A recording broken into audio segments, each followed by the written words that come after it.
Vamos a dar inicio a la predicación de hoy, al programa que traemos para hoy. Voy a invitarle que abra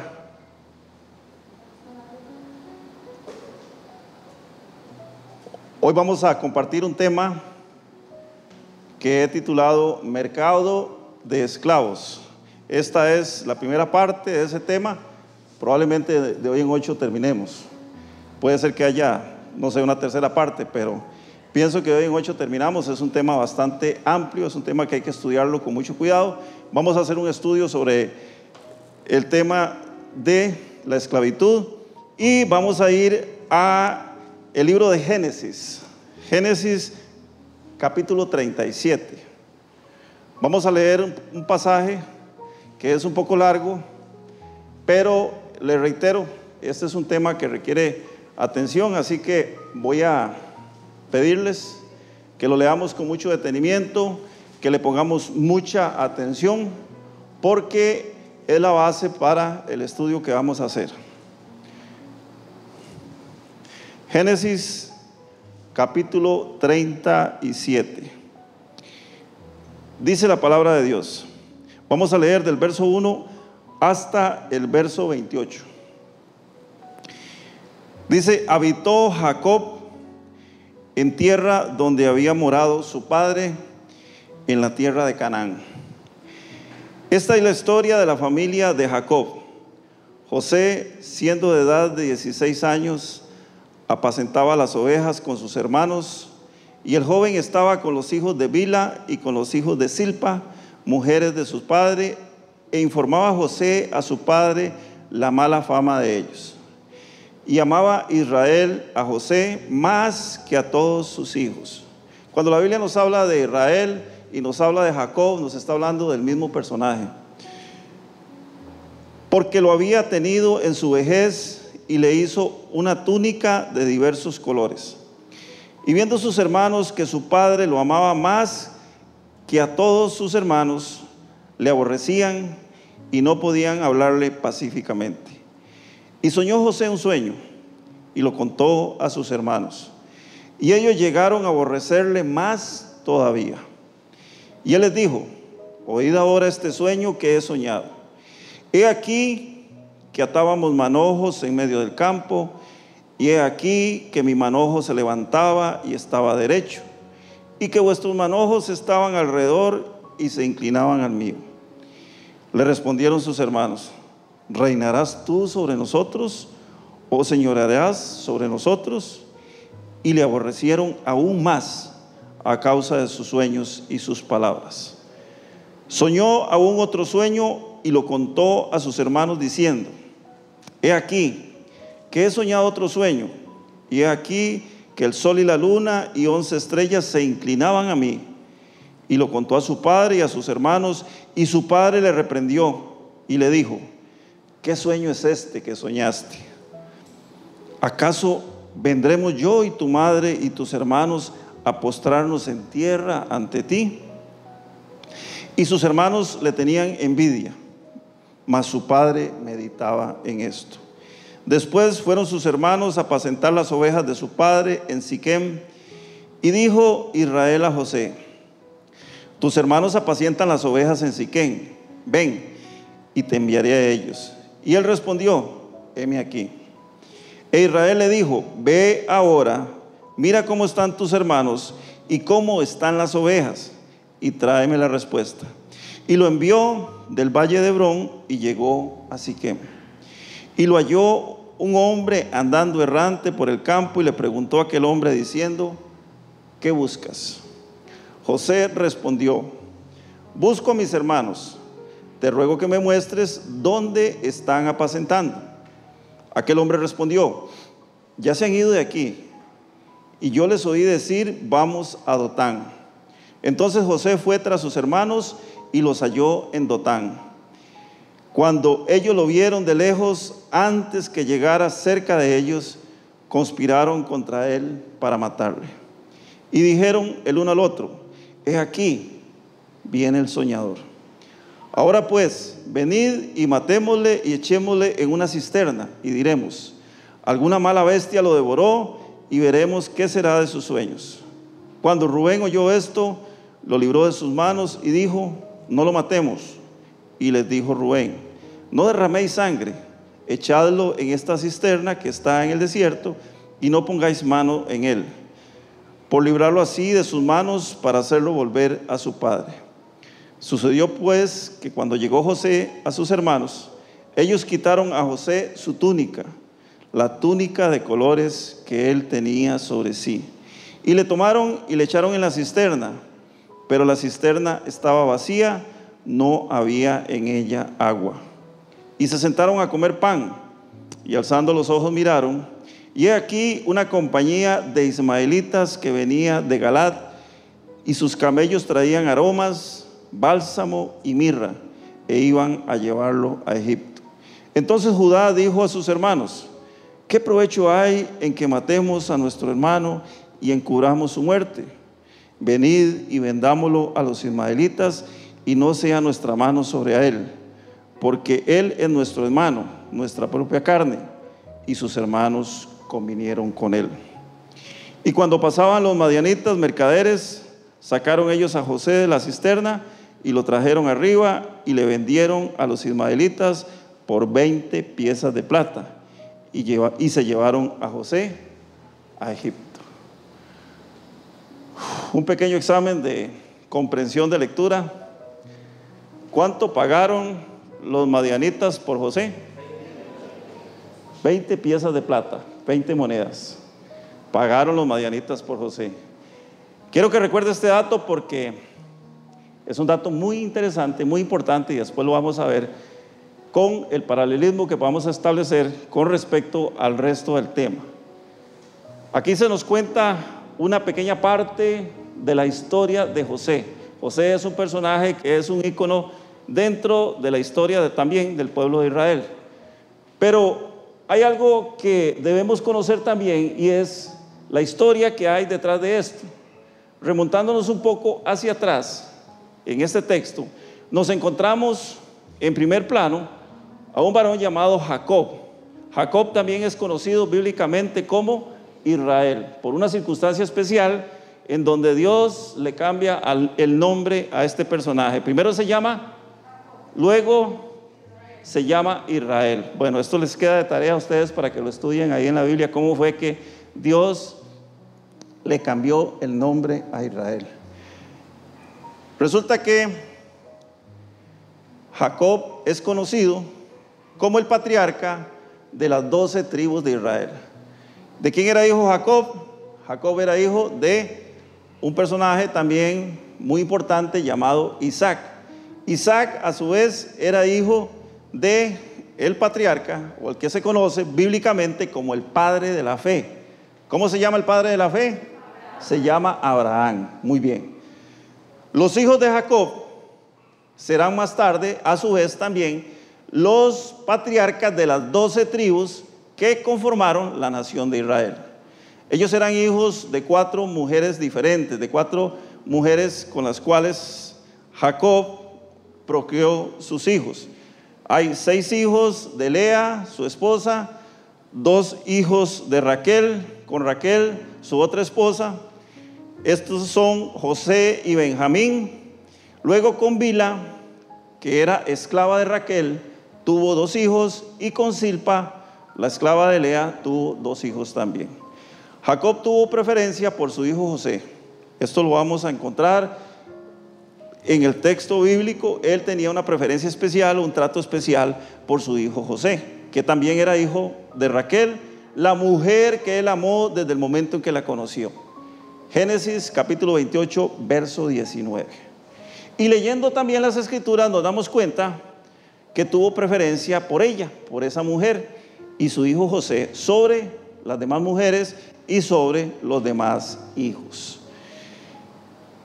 En el texto leído tenemos la historia de José asentado ya en la tierra de Canaán, con sus mujeres, con sus hijos, con sus ganados, con sus ovejas. Y vemos también cómo sobresale entre todos sus hijos el hijo de Raquel, de nombre José. José se destaca por ser un tipo especial. Hay algo especial en José que no sé si usted lo descubrió a la hora de leer el texto. ¿Cuál es la característica especial que tiene José? ¿Qué descubrieron ustedes en José de manera diferente? Diferente incluso a muchas personas hoy en día. ¿Qué le vieron diferente? José era un soñador, dice la palabra. A pesar de vivir entre hermanos comunes, entre gente común y corriente, que se enfrentaban a un mundo, que estaban viviendo para el mundo, que tenían sus formas de ver cada uno, la perspectiva que cada uno tenía sobre el mundo era diferente, pero con un enfoque muy centrado en las cosas del mundo. José era diferente. ¿Por qué? Porque él supo hacer la diferencia. Y la diferencia es muy fácil, muy sencilla. Él supo escuchar la voz de Dios. José sabía escuchar la voz de Dios. Y esto es lo que tiene que hacernos a nosotros también diferentes en estos tiempos en donde el mundo nos atropella, en donde el mundo se nos viene encima, en donde las circunstancias hacen que cada día nosotros seamos más parecidos a lo que está a nuestro alrededor. La gente dice, pero es que no hay nadie igual. No hay nadie igual, pero sí nos estamos convirtiendo en personas muy parecidas porque seguimos la corriente del mundo. Y nosotros como ciudadanos del cielo no podemos ser iguales a la gente del mundo. Y esto es una situación que cada día es más común entre los cristianos. José era diferente. ¿Qué lo hacía diferente? Él escuchaba la voz de Dios. La Biblia dice que él era un soñador. ¿De qué manera nos habla Dios a nosotros, sus hijos? De muchas maneras. De muchas maneras diferentes. El soñar, el tener sueños que vienen de parte de Dios también es una parte importante de la forma en que Dios habla. Y precisamente José tenía esta cualidad diferente porque él tenía comunión con Dios. Cuando nosotros tenemos comunión con Dios, vamos a escuchar la voz de Dios, no importa la forma en que Dios nos hable, y vamos a poder determinar esa voz de Dios, ese llamado que Dios nos hace. Jesús nos enseña sobre este particular. Jesús nos dice que nosotros debemos tener una estrecha relación con el Padre, una estrecha relación con Dios, pasar tiempo a solas. Ahora está muy de moda decir, bueno, como la Biblia dice que yo tengo que honrar a padre y madre, entonces tengo que dedicarles tiempo de calidad. ¿Cuántos han utilizado esa frase? Y decir, hoy es domingo, me voy para la casa de mi papá y de mi mamá y les voy a dedicar tiempo de calidad. ¿Cierto? La gente lo dice en el mundo. Bueno, y si en el mundo hacemos eso, ¿por qué no hacerlo con nuestro Padre Celestial? Con el dador de la vida, con el Dios Todopoderoso, con el que envió a su Hijo a morir por cada uno de nosotros, con el que no tuvo ningún reparo para perdonarnos, para amarnos a pesar de lo que nosotros éramos. Esa es la relación con Dios que nosotros tenemos que desarrollar. Jesús nos enseña este principio. Él nos enseñó a que debíamos pasar tiempo a solas. ¿Y para qué es esto? Para desarrollar una comunión íntima con Dios. Cuando usted va donde sus papás y pasa un día con ellos y les cocina y les habla, es un momento más íntimo, incluso le cuenta cosas que no se hubiera atrevido a contarles en otro momento cuando está toda la familia. ¿Verdad que sí? Con los padres nosotros hablamos. Bueno, los que tienen los padres vivos, los míos ya partieron con el Señor, pero cuando usted tiene su padre vivo, su madre viva, usted va y se sienta con él o con ella y comparte un rato con él y tiene un momento de comunión íntima. Si eso lo hacemos con nuestros padres terrenales, ¿por qué no lo hacemos con nuestro Padre Dios? Es lo que necesitamos hacer, necesitamos desarrollar esa relación íntima. Por esa razón es que Jesús nos enseña en el Evangelio de San Juan, capítulo 10, verso 30, dice, el Padre y yo, uno somos. Qué lindo, ¿verdad? Qué lindo. Usted puede decir, es que yo me llevo muy bien con mi papá o con mi mamá. Nos llevamos tan bien que somos muy parecidos. Esa es la frase más cerca que utilizamos en ese sentido. Somos muy parecidos. Y algunas personas no tienen la posibilidad de desarrollar tiempo de calidad con sus padres, o no lo hacen porque no quieren, y después sus padres se mueren y dicen: ay, hubiera hecho yo esto, hubiera hecho lo otro, hubiera hecho yo tal cosa. Pues déjeme decirle una cosa: si usted no practica eso con sus padres, difícilmente lo va a practicar con el Señor. Y el día de mañana, cuando usted tenga que partir, se va a llevar una gran sorpresa. Porque la verdadera relación con Dios se desarrolla en una relación íntima. Por eso es que Jesús decía: el Padre y yo somos uno. A Jesús lo encontrábamos constantemente orando, lo encontrábamos constantemente hablando con el Padre. Incluso los evangelios relatan que Él decía: Padre, yo sé que tú me escuchas. Cuando Él iba a hacer alguna cuestión especial, yo sé que tú me escuchas, pero para que estos vean, entonces te lo voy a pedir de esta manera. Y Él lo hacía, pero era porque Él había desarrollado esa comunión con Dios. A veces la gente le dice a uno: venga, hermanito, necesito que usted ore, porque a ustedes los evangélicos Dios los oye. Qué lindo. Y si no estamos en sintonía, nos ponen en aprietos. Yo creo que ninguno de nosotros le diríamos: Padre, yo sé que tú me escuchas, pero voy a orar para que estos sepan que es a través de la oración que puedo llegar a ti.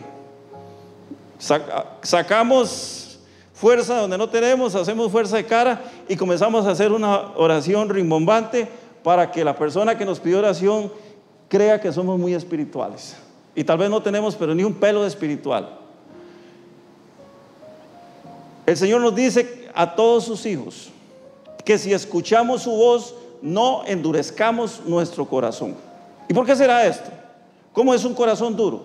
Un corazón duro es un corazón que es capaz de alejarnos de Dios, y muchas veces ese alejamiento es un alejamiento sin retorno, es un alejamiento para nunca más volver a la presencia de Dios. Y hermanos, esto es lo que sucede la mayoría de las veces. ¿Por qué? Porque el enemigo está constantemente tirándonos dardos, dándonos muchas distracciones que nos empujan a dejar de creer que es Dios el que nos habla. Y nos sucede a diario. A veces el enemigo dice: no, ¿cómo va a ser Dios que me está diciendo esas cosas? ¿Cómo va a ser eso la voz de Dios? Incluso sabemos que todavía hoy en día Dios le habla a la gente a través de sueños. El punto es precisamente que hoy en día nadie se toma nada en serio, ni siquiera la voz de Dios. Es común escuchar a alguien que se levanta contando un sueño en la mañana. A veces la esposa nos cuenta un sueño, a veces el esposo le cuenta a la esposa, o los hijos cuentan que tuvieron un sueño, y sin ningún tipo de análisis, sin ningún tipo de reflexión, lo primero que se le dice es que seguramente usted se acostó muy lleno, muy llena ayer, le dio indigestión, tuvo mala digestión y por eso se soñó todas esas cosas, puros disparates.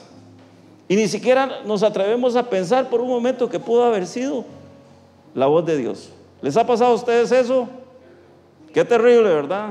Muy duro. Con respecto a José, estamos hablando de José. Dice el texto: y viendo sus hermanos que su padre lo amaba más que a todos sus hermanos, le aborrecían y no podían hablarle pacíficamente.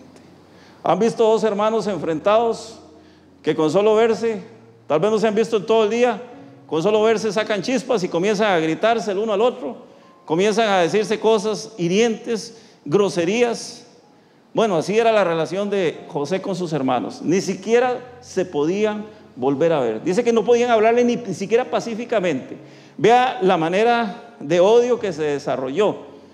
Estamos hablando de una persona que tenía comunión con Dios, que tenía comunicación con Dios, versus un grupo de hermanos que no sabía lo que era eso. Dice el verso 5: y soñó José un sueño y lo contó a sus hermanos. ¿Y qué pasó con eso?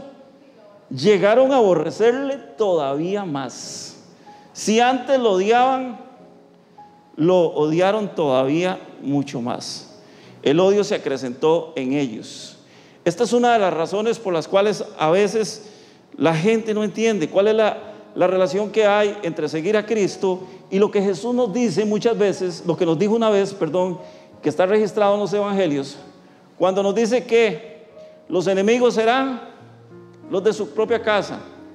Los enemigos serán su padre, su madre y sus hermanos. Y a nosotros nos ha pasado. Cuando venimos a Cristo, ¿qué pasa cuando venimos a Cristo? Que la gente, los de nuestra sangre, nuestra familia, comienza a apartarnos y comienza a decirnos: no, usted está loco, usted se convirtió en un religioso, o usted se cambió de religión. Hermanos, no es cambiarse de religión, porque en Cristo no existen las religiones. En Cristo llegamos, a través de su sangre preciosa, a través del sacrificio de Cristo, llegamos a ser hijos de Dios. Y todos, como hijos de Dios, nos convertimos en una sola familia. En la Biblia se habla, y es reiterativo, ver cómo la palabra de Dios se cumple en aquellos que han tomado la decisión de seguirlos. ¿Qué dice el Señor? Jeremías 33:3 dice: clama. No dice una sola vez, no dice de vez en cuando, no dice clama. ¿Qué es un clamor?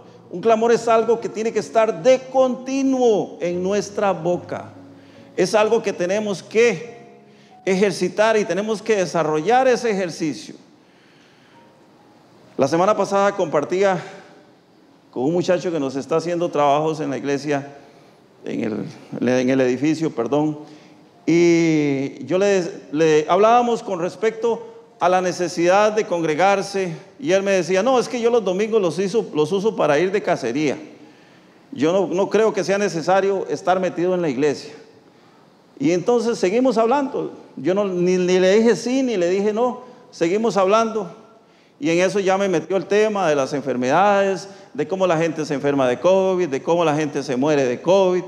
Y entonces le digo yo: ve, mi amigo, esa es la razón por la cual nosotros los cristianos sostenemos que es necesario venir a la reunión de los domingos, o a la reunión del miércoles, las reuniones que se hacen en la iglesia.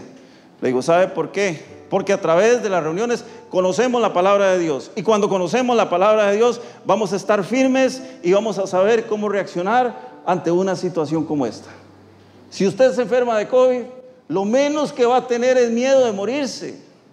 Más bien, lo que uno desea, se los digo por experiencia propia, lo primero que uno le dice al Señor: Señor, si este es el momento que me vas a llevar, llévame. Si quieres que luche, me vas a dar fuerzas para salir adelante, porque esa es tu voluntad. Así que estoy atento a escuchar tu voz. Pero hermanos, lo mejor que le puede a uno pasar es que el Señor se lo lleve. Es lo mejor que puede haber. Por eso es que la palabra del Señor nos dice que nosotros tenemos que estar preparados día y noche. Jesús dijo: velad y orad. Velad y orad. Y entonces yo le decía a ese amigo: lo mejor que usted puede hacer es conocer la palabra para saber cómo reaccionar ante una situación difícil. Como se demuestra a través de la historia de José, este era un hombre muy especial. Y era muy especial no porque tuviera mucho dinero, no porque tuviera mucho poder, no porque fuera una persona conocida por todo el mundo. Aunque llegó un momento en que él tuvo autoridad sobre la tierra, llegó un momento en el que tuvo mucho poder, llegó un momento en que también tuvo mucho dinero. Pero no era porque esa era la premisa con la cual él luchaba todos los días, o por la cual él luchaba todos los días. Recordemos que la palabra del Señor nos enseña que nosotros lo primero que tenemos que buscar es el reino de Dios y su justicia, y todo lo demás vendrá por añadidura. El problema es cuando tenemos las añadiduras, o buscamos las añadiduras, o corremos detrás de las añadiduras, y el reino de Dios y la justicia no está con nosotros. Ahí es donde está el problema. Pero José llegó a tener mucho dinero, mucho poder, mucha autoridad, porque fue nada más y nada menos que el segundo más importante en el vasto imperio egipcio.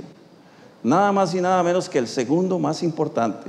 El único que estaba por encima de él era, Dios, porque él era un hijo de Dios, pero administrativamente o políticamente hablando, el único que estaba por encima de él era Faraón, nada más.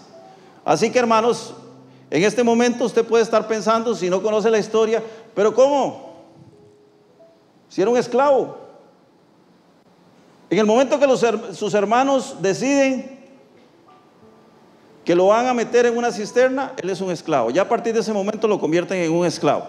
Y lo venden, dice que unos comerciantes madianitas lo venden como esclavo. Él era un esclavo. ¿Cómo un esclavo puede llegar a ser una persona importante? Por una razón muy sencilla. Porque él era un hombre que temía, él era un hombre que amaba a Dios y que estaba dispuesto a seguir sus instrucciones en todo momento. Y es por esa razón, cuando usted lee el texto, se va a encontrar que sus hermanos, que tipifican todo lo de afuera, es decir, el mundo, las carreras del mundo, sus ir y venir, el levantarse cada día pensando en que es más importante comer, es más importante las posesiones, porque ellos cuidaban el ganado de su padre, es más importante la diversión, porque parece que eran mal portados los muchachitos, y eso era más importante que la relación con Dios. Ellos sentían un profundo aborrecimiento hacia la persona de José. Hoy en día, hermanos, el quehacer cristiano adolece de personas o personajes como José. ¿Por qué? Porque la gran mayoría, incluso gente que se dice cristiana, ha decidido servir y obedecer al mundo. Mucha gente que se dice cristiana ha decidido servir y obedecer al mundo. Y de esta manera, como lo dice la palabra, irremediablemente constituyéndose en enemigos voluntarios de Dios. De manera voluntaria. La palabra del Señor dice que si usted ama al mundo y todo lo que hay en el mundo y las cosas que están en él lo atrapan, dice que usted es enemigo de Dios. Y hay mucha gente metida en las iglesias hoy en día con estos problemas. José era un hombre que escuchaba la voz de Dios y recibía revelación de Dios, pero fue aborrecido por los de su propia sangre, por los de su propia carne. Algo muy parecido a lo que le sucede a Jesús de Nazaret, cuando sus propios coterráneos lo odian tanto que buscan siempre una ocasión para acusarlo, para hacerlo caer.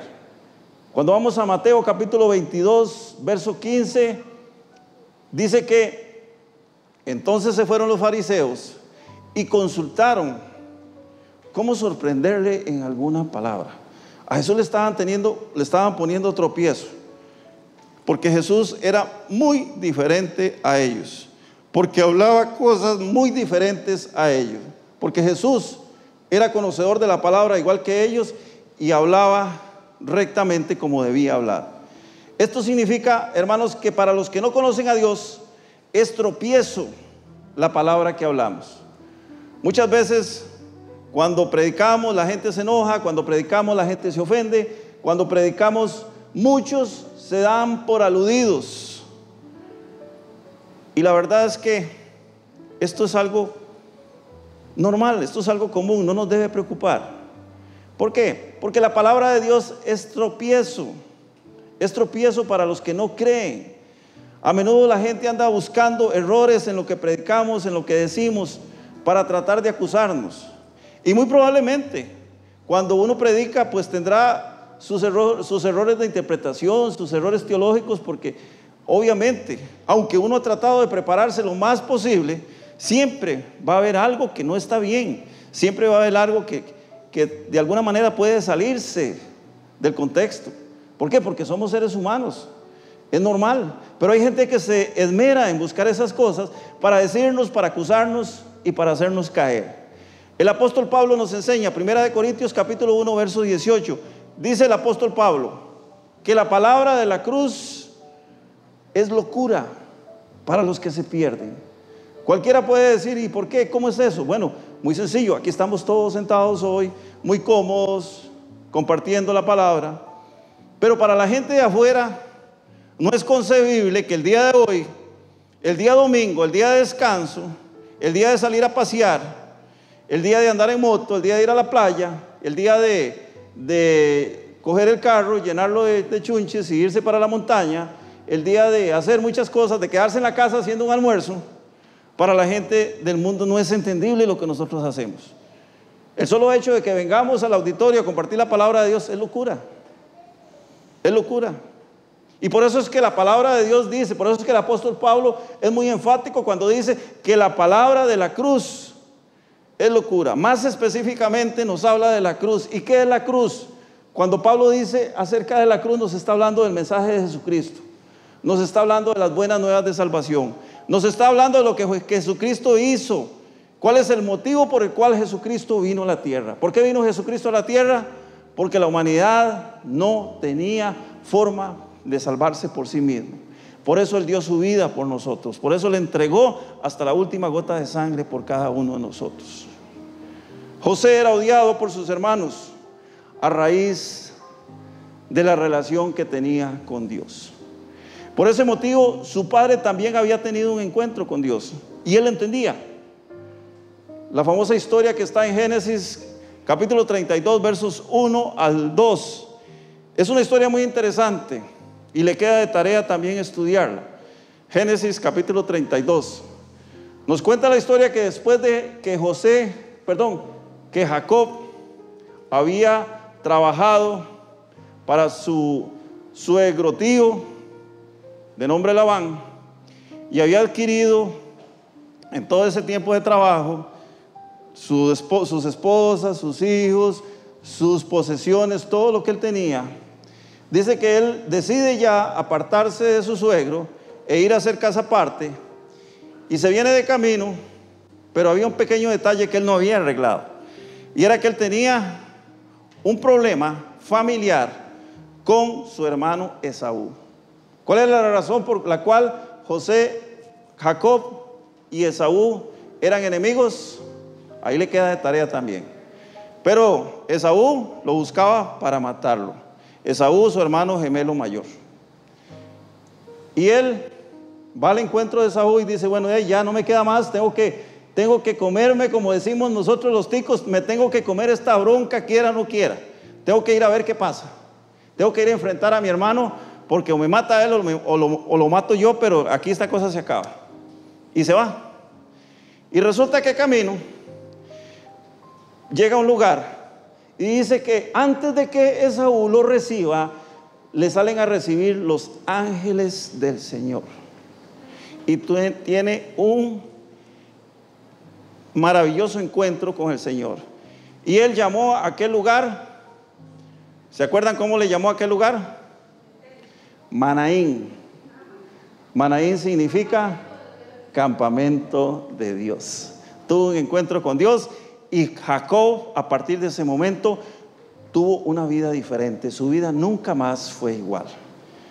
Hermanos, de igual manera nosotros los cristianos debemos tener muy presente que si experimentamos un verdadero encuentro con el Señor, nuestra vida nunca más puede ser igual. Nuestra vida nunca más debe ser igual.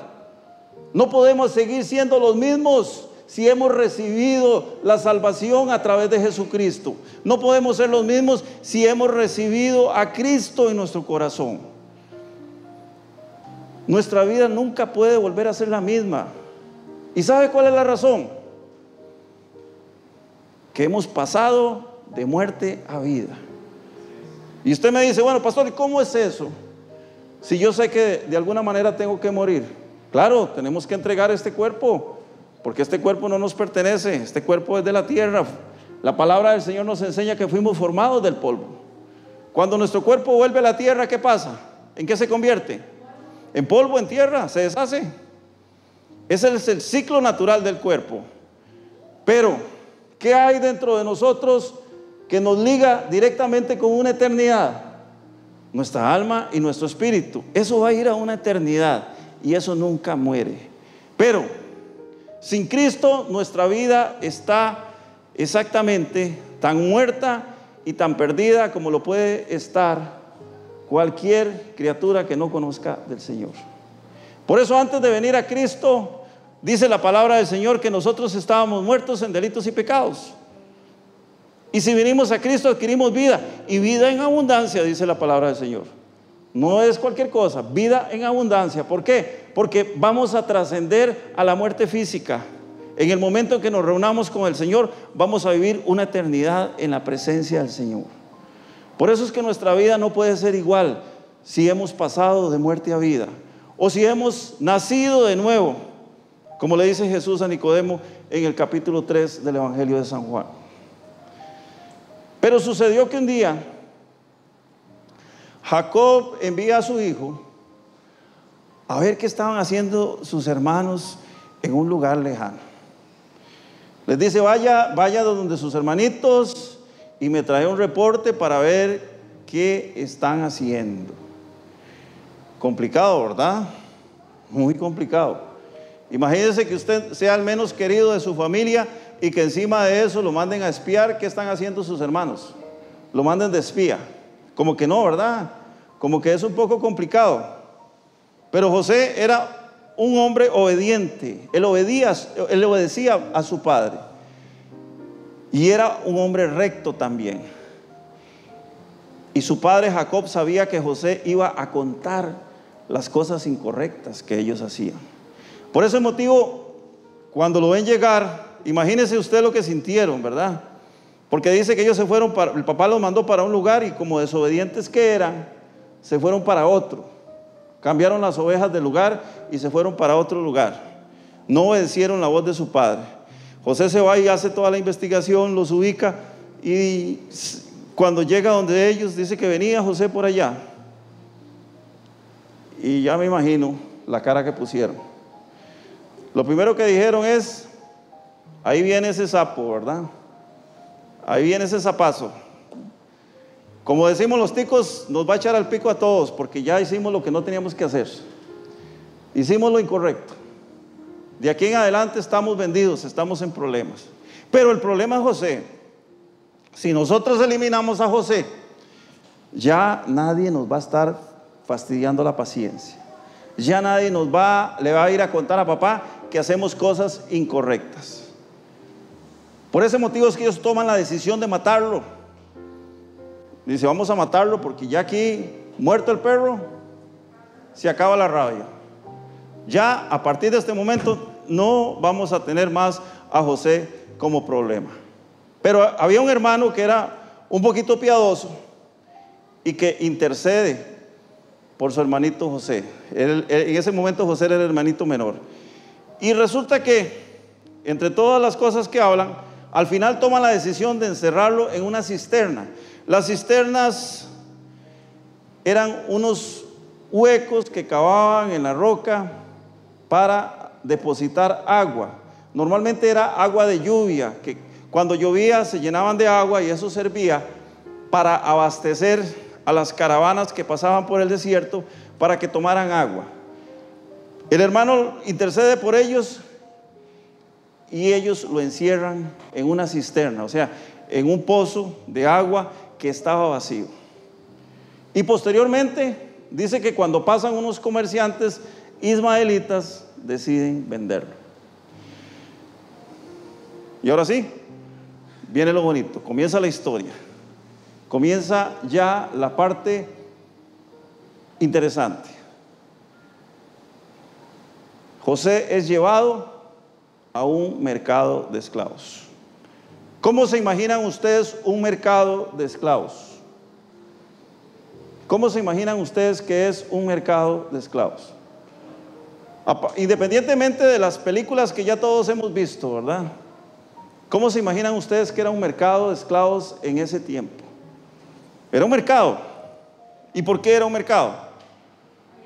Porque era un lugar donde se llevaba y la gente compraba y vendía esclavos y habían de todo tipo. Si revisamos la historia de la humanidad, nos vamos a encontrar que los mercados de esclavos estaban compuestos por gente de todas las razas, de todas las naciones, de todas las nacionalidades.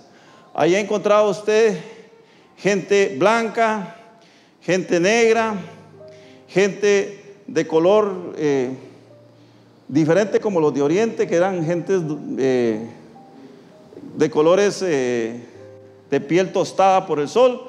Habían orientales también con piel de color amarilla. Había de todo, de todo, de todo. Había variedad. Eso era un mercado de esclavos. Pero cuenta la historia que los mercados de esclavos, además de tener variedad, eran todo un espectáculo grotesco. Era un espectáculo horrible.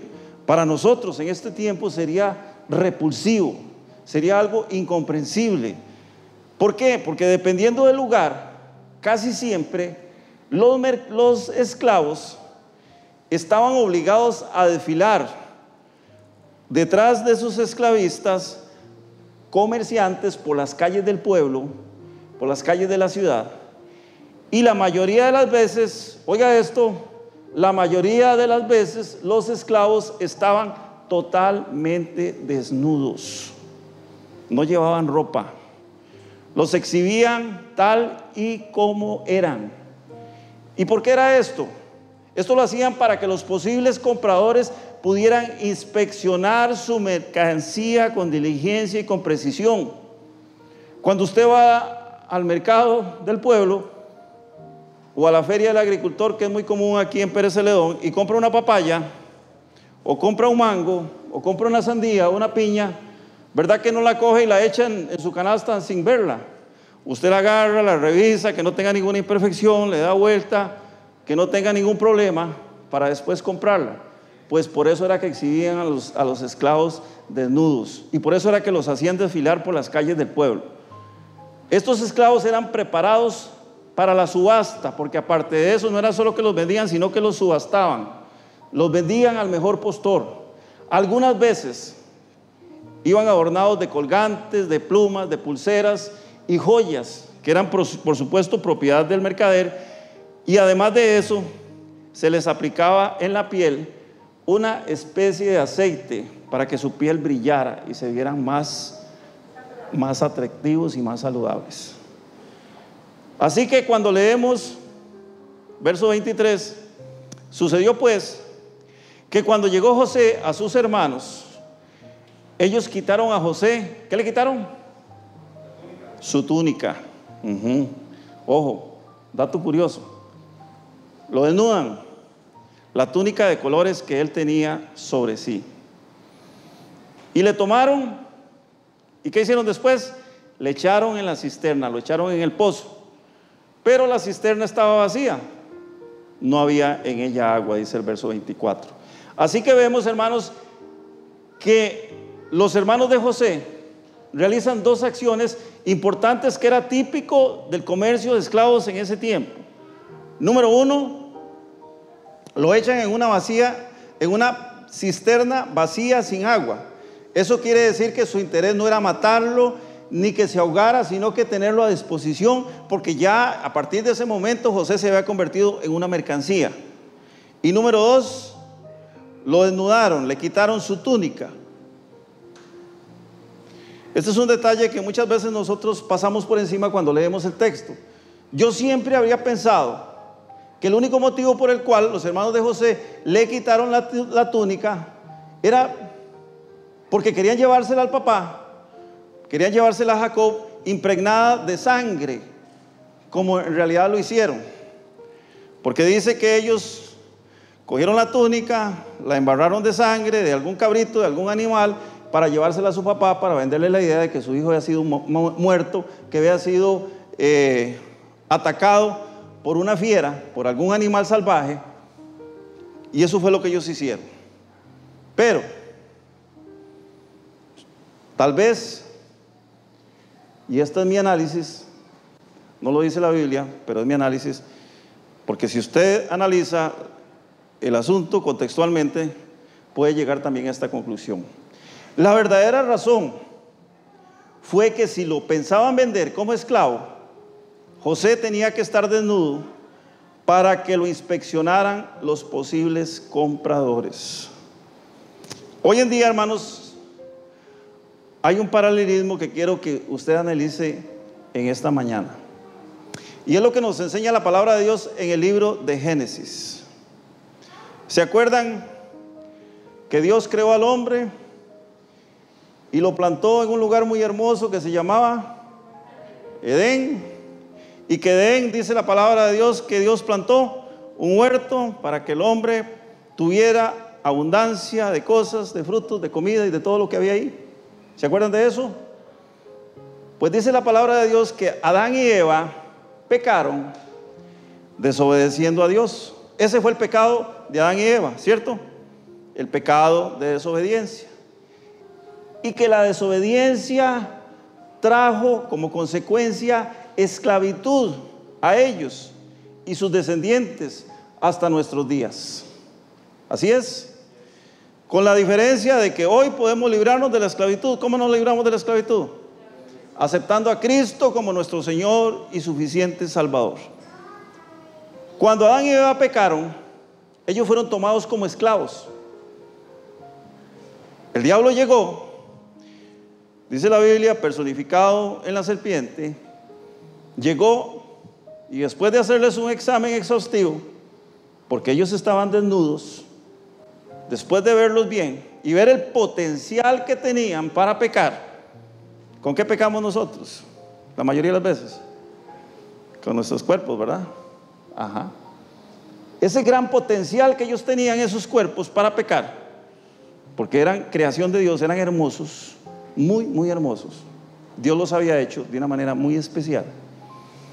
Y el diablo ve el potencial que ellos tienen, porque quería que ellos fueran sus esclavos a partir de este momento. ¿Cómo realizó Satanás este examen? Muy sencillo. Ellos estaban desnudos. Génesis 3, capítulo 7 dice: entonces fueron abiertos sus ojos, los ojos de ambos, y conocieron que estaban desnudos. Ellos no sabían que estaban desnudos. No habían sido vendidos, no habían caído en esclavitud. Era una situación normal. Pero en el momento que fueron vendidos como esclavos, se dieron cuenta que estaban desnudos. Satanás vio ese potencial y a partir de ese momento estableció que esa era la forma para tomar a alguien en esclavitud. Nosotros, hijos de Dios, utilizados por Satanás, tenemos un potencial muy grande para ser esclavos, porque tenemos un cuerpo que el Señor nos regaló, que el Señor nos hizo.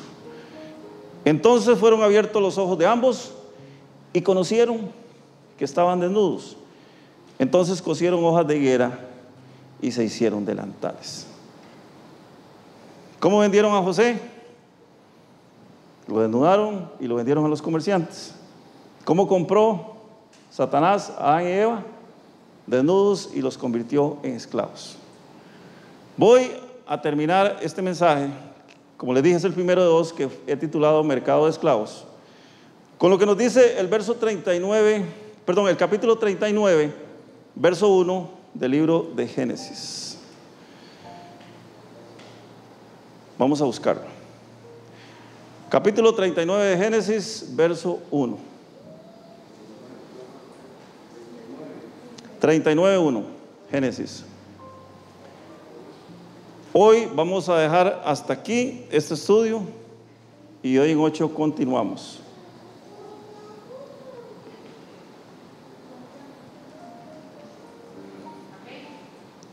Dice la palabra de Dios: llevado pues José a Egipto, Potifar, oficial de Faraón, capitán de la guardia, varón egipcio, lo compró de los ismaelitas que lo habían llevado allá. Y quiero que usted medite sobre esto. Lo de José no es un hecho aislado de esclavitud que nos documenta la Biblia. La cadena de esclavitud que se inicia en el jardín de Edén es un fenómeno que registra la Biblia tanto de manera física como de manera espiritual. Y la palabra de Dios nos enseña cómo este fenómeno ha afectado la vida de los hijos de Dios, hasta que finalmente Vino uno que no se aferró a su naturaleza divina, que decidió venir a la tierra, que decidió convertirse en un hombre y dar vida en rescate para la humanidad. El verso 28 dice así: y cuando pasaban los madianitas mercaderes, sacaron ellos a José de la cisterna y le trajeron arriba y le vendieron a los ismaelitas. ¿Cuántas piezas de plata pagaron por él? Lo vendieron a los ismaelitas por 20 piezas de plata y llevaron a José a Egipto. José fue vendido por 20 monedas de plata y luego fue el que salvó a una nación entera. Pero la Biblia nos relata que hay otro que fue vendido por 30 monedas de plata, por 30 piezas de plata, y ese fue capaz de liberar al mundo de pecado. Yo en 8.